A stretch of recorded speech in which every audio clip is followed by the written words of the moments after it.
Let me ask you something. Have you ever been in a situation where prices went up but instead of cutting back, you ended up buying more of the same thing? Sounds strange, right?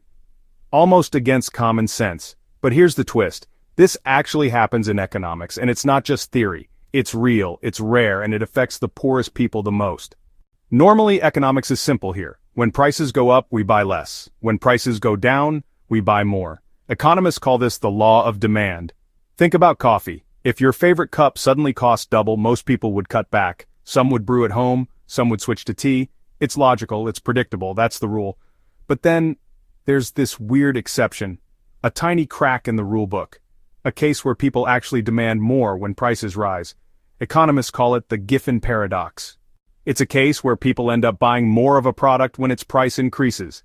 Yes, more, exactly the opposite of what textbooks say. So what exactly is a Giffen good? Well, it's a product that flips the rule upside down. Instead of buying less as the price climbs, people buy more. The name comes from Sir Robert Giffen, a Scottish economist in the 19th century. During the Irish potato famine, he noticed that poor families weren't cutting down on potatoes when prices rose. In fact, they were buying more. Historians still debate whether it was really potatoes or bread, but the idea stuck. Imagine this. You're poor, and most of your meals are potatoes. When potatoes get expensive, you can't afford meat or vegetables anymore.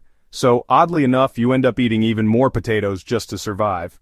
Now, let's break this down. For this strange effect to happen, three things need to line up.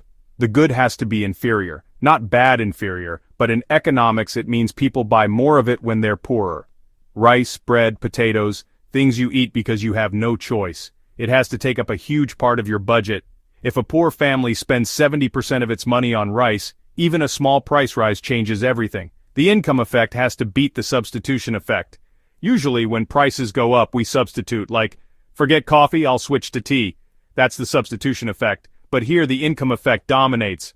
A price rise makes families feel poorer, so they cut out chicken, eggs, or vegetables. And what's left? The staple. They eat even more of it, even though it's now more expensive. It's like being trapped in a cycle. You don't want more rice, but you're forced into it. As Alfred Marshall once said, the limits of means shape the power of demand. Giffen goods show that in the harshest way. Classic example. During the Irish famine, families didn't stop eating potatoes. They bought more because there was nothing else cheap enough to fill their stomachs. Modern example. In 2008, a study in rural China found the same thing. When the price of rice or wheat rose, extremely poor households actually consumed more. Families gave up fish and vegetables just to afford more rice. Picture this. A mother in rural China holding a small bag of rice, knowing it has to feed her children for the week. The price rises, she can't buy eggs anymore, she can't buy fish, so she stretches her budget and gets even more rice, because it's the only way to keep everyone full. That's not theory, that's life. Now don't think this happens everywhere.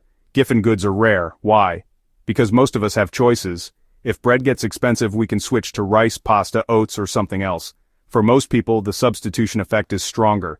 The Giffen effect really only appears where poverty is so deep that families have no flexibility.